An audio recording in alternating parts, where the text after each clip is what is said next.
কৃতকার্য করেছি, যার দরুন আমাদেরকে এই সমস্ত ভাড়া করা লোক, আপনি হয়তো বাউন্সার বলছেন, কিন্তু আমি বলবো ভাড়া করা লোক আনা হচ্ছে। দেখুন, এই ভাড়া করা লোকরা তো আর যাই হোক আইনকে নিজের হাতে তুলতে পারেন না।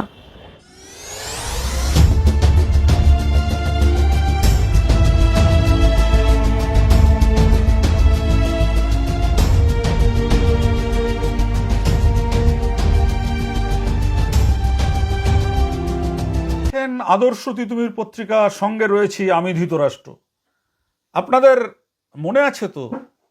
মনে তো অবশ্যই আছে রবীন্দ্রনাথ ঠাকুরের দেনা পাওনা গল্পের নিরুপমার কথা।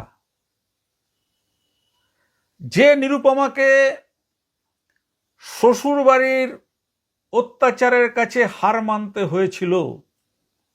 কেন হার মানতে হয়েছিল? নিরুপমা ছিল একটা দরিদ্র পরিবারের মেয়ে, আর তার শ্বশুরবাড়ি ছিল বিত্তশালী। সেই কারণেই নিরুপমাকে অনেক অত্যাচার সহ্য করতে হয়েছিল দিনের পর দিন, এবং অবশেষে তার মৃত্যু হয়েছিল। এটা আপনাদের জানা আছে। কিন্তু আজকের আমরা আপনাদের সামনে এ যুগের এক নিরুপমাকে তুলে ধরব, যে নিরুপমা কিন্তু শ্বশুরবাড়ির অত্যাচারের বিরুদ্ধে রুখে দাঁড়িয়েছে। যে নিরুপমা কুৎসিত কথায় শ্বশুরবাড়ির মৃত্যুর পথ বেছে নেয়নি, সে বেছে নিয়েছে বিচারের পথ। বিচার চাই, তার জন্য সে লড়াই করছে। আপনারা জানতে চাইছেন যে এই বীরঙ্গনা নারী কে? এই বীরঙ্গনা সাহসী নারী হচ্ছে তানিয়া কুণ্ডু। তিনি কিন্তু পেশায় একজন সাংবাদিক, আর সাংবাদিক বলেই হয়তো তিনি এই শ্বশুরবাড়ির অত্যাচারের বিরুদ্ধে রুখে দাঁড়িয়েছে। দেখুন, এই যে তানিয়া কুণ্ডুর দেখাশোনা করে তার বিয়ে হয়েছিল পার্থ মণ্ডল, বাবার নাম পরিতোষ মণ্ডল, 127 যদুনাথ বাটির সূত্রধর পাড়ায় বিয়ে হয়েছিল রঞ্জিত কুণ্ডুর মেয়ে তানিয়া কুণ্ডুর। বিয়ের পরেই তানিয়া শ্বশুরবাড়ি যেতে গিয়ে দেখেন যে শ্বশুরবাড়িতে আরো দু একজন মহিলা থাকে বিভিন্ন পরিচয়ে। কিন্তু দেখুন, একজন নারীর মন তো, সে বুঝতে পারে যে তার স্বামী কোনো অন্য মহিলার সাথে পরকীয়া সম্পর্কে জড়িয়ে পড়েছে কিনা, বা তার স্বামীর দুর্বলতা সম্পর্কে কিন্তু যে স্ত্রী হয় সে কিন্তু জানতে পারে। তানিয়া কুণ্ডু যখন জানতে পারল যে তার স্বামী বাড়িতেই মহিলা রেখে নানান পরিচয়ে তাদের সঙ্গে পরকীয়া সম্পর্কে লিপ্ত রয়েছে, এবং তখনই প্রতিবাদ শুরু করেন এই তানিয়া কুণ্ডু। প্রতিবাদ শুরু করে তিনি কিন্তু বীরঙ্গনার পরিচয় দেয়। একজন সাহসী নারী হিসেবে তিনি এই যে তার উপর অত্যাচার, সেই অত্যাচারের বিরুদ্ধে কিন্তু সে রুখে দাঁড়ায়। শুধু নয়, তিনি ব্যারাকপুর আদালতে মামলায় চলে যান, মোকদ্দমায় চলে যান।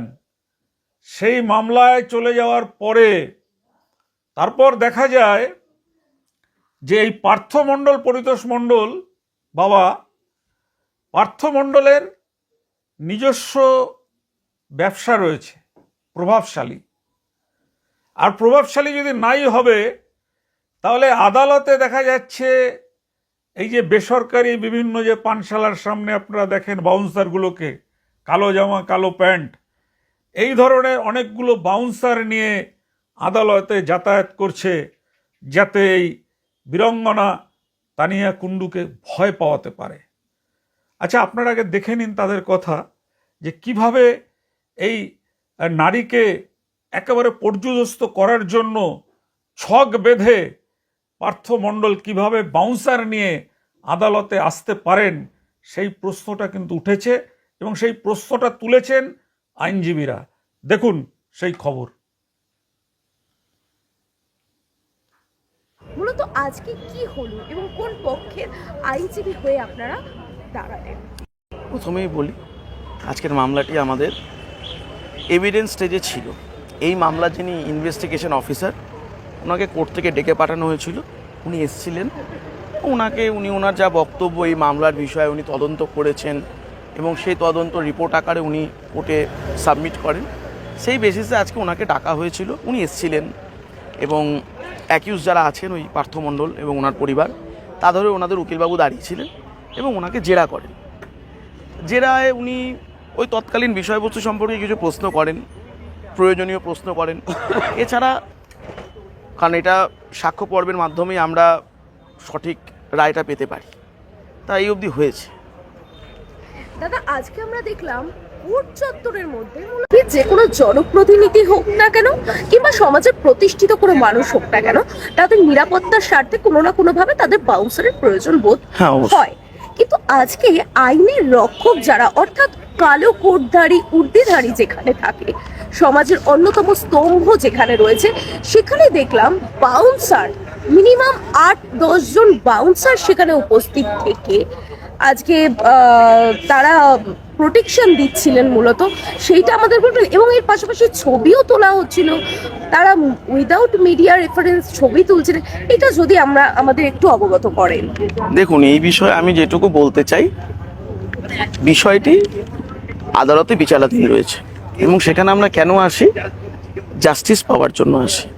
তা কোনো মানুষ যদি তথাকথিত বাউন্সারদেরকে সাথে নিয়ে এসে কোর্ট প্রেমিসিসে তাদেরকে রেখে নিজেরা সেখানে উপস্থিত হয়, তাহলে ধরে নিতে হবে যে তাদের মধ্যে কোনো রকম একটা ভয় ভীতি বা কোনো একটা তাদের পূর্ব আচরণের জন্য তাদের এরকম একটা কোনো কিছু মনে হচ্ছে যে তারা যেগুলো পূর্বে করেছিল সেগুলো ঠিক নয়।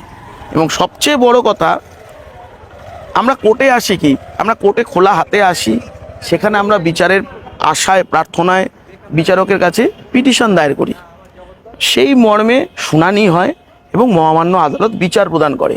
সেক্ষেত্রে বাউন্সার বা রক্ষী এই বিষয়গুলির কোনো নিষ্প্রয়োজন। তাহলে আমাকে ধরে নিতে হয় যে আমি এমন কিছু কৃতকার্য করেছি যার দরুন আমাদেরকে এই সমস্ত ভাড়া করা লোক, আপনি হয়তো বাউন্সার বলছেন, কিন্তু আমি বলবো ভাড়া করা লোক আনা হচ্ছে।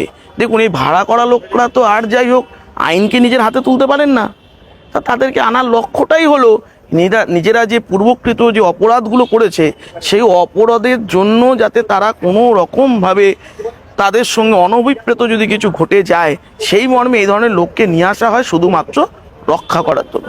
কিন্তু কোনো অংশে কি মনে হচ্ছে না এই মামলাকে প্রভাবিত করার চেষ্টা করা হচ্ছে? অবশ্যই, ভয় দেখানোর চেষ্টা করা হচ্ছে। আমার মনে হয় যে এই ধরনের লোকদের আনলে এনারা মনে করেছেন যে এই মামলার যিনি মামলাকারী তিনি যদি কোনোভাবে বিচলিত হন বা এই মামলার থেকে যদি সে কোনো রকমভাবে সরে আসে, হয়তো এই ধরনের কিছু করবার জন্য এই ধরনের লোকদেরকে আজকে আনা হয়েছিল। এটা আমার ব্যক্তিগত মতামত। আর এই যে তারা ভিডিও সংগ্রহ করছিল উইদাউট কোনো পারমিশন না নিয়ে, এই বিষয়ে আপনারা একজন আইনজীবী হিসেবে কিভাবে দেখছেন? দেখুন, কারোর মতামত ছাড়া আমরা কারোর ভিডিও করতে পারি না, এটা উচিত নয়। একমাত্র গণতন্ত্রের একটা স্তম্ভ যারা মিডিয়া, তাদের অধিকার রয়েছে যে কোনো বিষয়কে সমাজের কাছে তুলে ধরার জন্য। সেক্ষেত্রে তারা ভিডিও করলে অবশ্যই সেটা বিবেচ্য। কিন্তু ধরুন একজন ব্যক্তি রাস্তা দিয়ে যাচ্ছে, আমি তার ভিডিও করলাম, সেটা পারি না, এটা আমার অধিকারের মধ্যে হয়তো পড়ে না, আমি যেটুকু জানি। এবার অন্যরা কি মতামত দেবেন সেটা তাদের ব্যাপার, কিন্তু আমার ব্যক্তিগত মত আমি ক্ষেত্রে বলতে পারি। আমরা দুপক্ষেরই একটু নাম জানার চেষ্টা করব, যারা কমপ্লেনার এবং যারা বাদীপক্ষ আছে। দেখুন, কমপ্লেন যিনি আছেন তানিয়া কুণ্ডু, আর যার বিরুদ্ধে মামলা করেছেন পার্থ মণ্ডল মূলত। তাছাড়া কল্যাণী দত্ত ছিলেন এবং আরও যে ফ্যামিলি মেম্বার যারা আছেন, আমি নামগুলো আর আলাদাভাবে বলছি না, পরিবারের লোকরাই। আপনার নামটা? আমার নাম সোমনাথ চক্রবর্তী। আপনারা দেখলেন। এবার আমরা খুব অবাক হয়ে যাই যে পার্থ মণ্ডলের সাথে যার সঙ্গে পরকীয়ার অভিযোগ তুলেছে তানিয়া কুণ্ডু, সেই পার্থ মণ্ডলের সঙ্গে কিন্তু আদালতে সেই মহিলাকেও দেখা যাচ্ছে। আচ্ছা, আমাদের রাজ্যে বলুন বা দেশে বলুন, সেই নারীরা যারা প্রকৃত সংসার করতে চায়, শ্বশুরবাড়ি থাকতে চায়, কিন্তু শ্বশুরবাড়ি ভালোবাসা পায় না, স্বামীকেও বিভিন্ন মহিলার সাথে জড়িয়ে যেতে দেখে, তারপরে তারা কিন্তু বিচার পায় না। এই আমরা আদালতে যাই, আমরা আদালতে গিয়ে দেখি প্রায় দিনই শতাধিক মহিলা নানান বিচারের আশায় আদালতে ছুটে আসেন। তার মধ্যে এমন এমন নারীকে আমরা দেখি যে আদালতে তার শ্বশুর বাড়ির স্বামী বলুন, শ্বশুর বলুন, আদালতে দাঁড়িয়ে বৌমাকে বাড়িতে ফিরিয়ে নিয়ে যেতে চায়, কিন্তু বৌমা যেতে চায় না। এটাও আমাদের নজরে পড়ে। কিন্তু আজকের আমরা যে ঘটনাটা আপনাদের সামনে তুলে ধরছি, এই বীজপুর থানা কাছড়াপাড়া এলাকায় থাকেন রঞ্জিত কুণ্ডু, তারই মেয়ে হচ্ছে তানিয়া কুণ্ডু।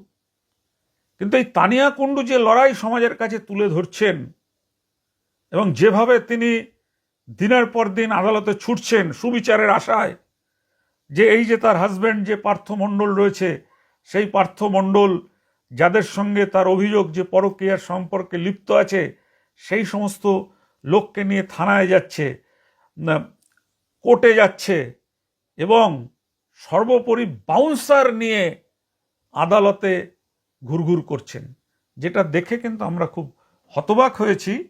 এবং হতবাক শুধু নয়, আমরা দেখি যে যাদের পুলিশের গার্ড থাকে, সিকিউরিটি থাকে, তারা নিয়ে আদালতে যান, সেটা এক জিনিস, কিন্তু কালো পোশাক পরে, ওই একেবারে কালো প্যান্ট কালো জামা পরে সেই বাউন্সাররা আদালতে একজন মক্কেলকে নিয়ে ঘুরছে, এটা বোধহয় প্রথম দেখা গেল ব্যারাকপুর আদালতে। এই যে বাউন্সারগুলো দিয়ে এমনভাবে চাপ সৃষ্টি করা হচ্ছে তানিয়া কুণ্ডুর ওপর, যাতে তানিয়া কুণ্ডু মামলা থেকে সরে আসতে পারে। কারণ আদালত চত্বরেই এই যে বাউন্সার, এই বাউন্সাররা তানিয়া কুণ্ডুর ছবি তুলছে। তারা তো সাংবাদিক নয়, তাহলে তারা কেন আদালতে এই তানিয়া কুণ্ডুর ছবি তুলছে? তানিয়া কুণ্ডুর ছবি তুলছে এই কারণেই, যাতে তানিয়া কুণ্ডুকে ভয় দেখিয়ে এই যে তার যে সুবিচারের লড়াইয়ের জন্য তিনি আদালতে পৌঁছেছেন, আদালতের অলিন্দে তিনি ঘুরছেন, সেই ঘোরা যাতে বন্ধ হয়, সেই আদালতে তিনি যাতে ভয়ে না আসতে পারেন, সেই জন্যই এই বাউন্সারদের দিয়ে ভয় দেখানো হচ্ছে। কিন্তু তানিয়া কুণ্ডু কিন্তু ভয় পাওয়ার মেয়ে নয়, সে একজন সাহসী নারী, সাহসী সাংবাদিক। সে কিন্তু সত্য প্রতিষ্ঠার জন্য লড়াই করছেন, যে তার ওপর যে অত্যাচার, তাকে ঘরে নিয়ে গিয়ে আবার অন্য মহিলাকে সম্পর্ক পাতিয়ে তাদের সঙ্গে পরকীয়া করা স্বামীর বিরুদ্ধে তানিয়ার লড়াই। তানিয়ার এই লড়াই দেখে আমাদের ক্রাইম রিপোর্টার সুরেন্দ্র কুমার সিং খুব অবাক হয়ে গেছিলেন।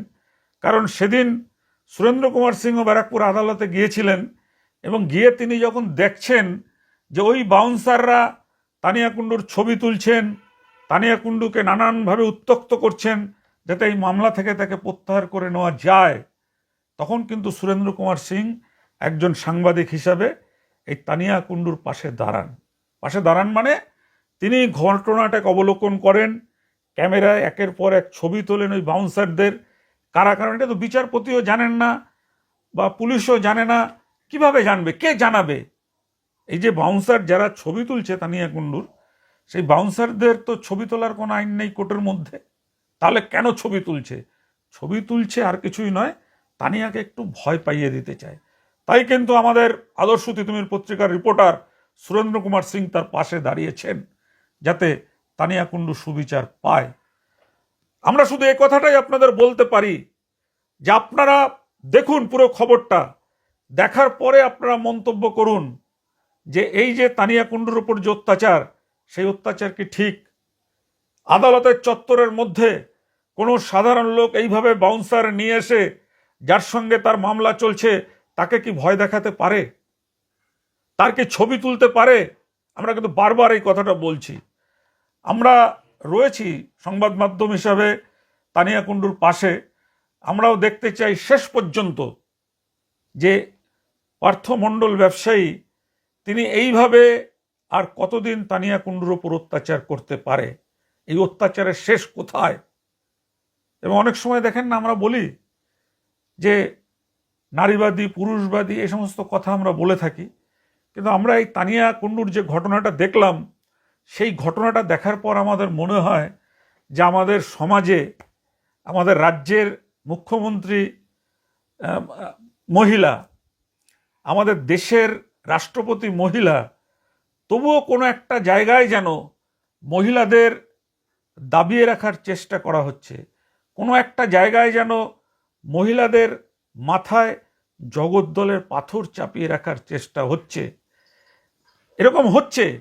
আমরা আদর্শ তিতুমির পত্রিকা কিন্তু সেই জগদ্দলের পাথর তুলে ছুঁড়ে ফেলতে চাই এবং নারী এবং পুরুষের যে সমান অধিকার, সেই সমান অধিকার নিয়ে আমরা লড়াই করতে চাই। আজ এ পর্যন্ত দেখুন, ভালো থাকবেন, চ্যানেলকে সাবস্ক্রাইব করে রাখবেন। আবার যে কোনো সময় যে কোনো মুহূর্তেই এই সমস্ত খবরের আপডেট পেতে হলে আমাদের চ্যানেলটাকে আপনারা সাবস্ক্রাইব করে রাখবেন। আজ এ পর্যন্ত ভালো থাকবেন, নমস্কার।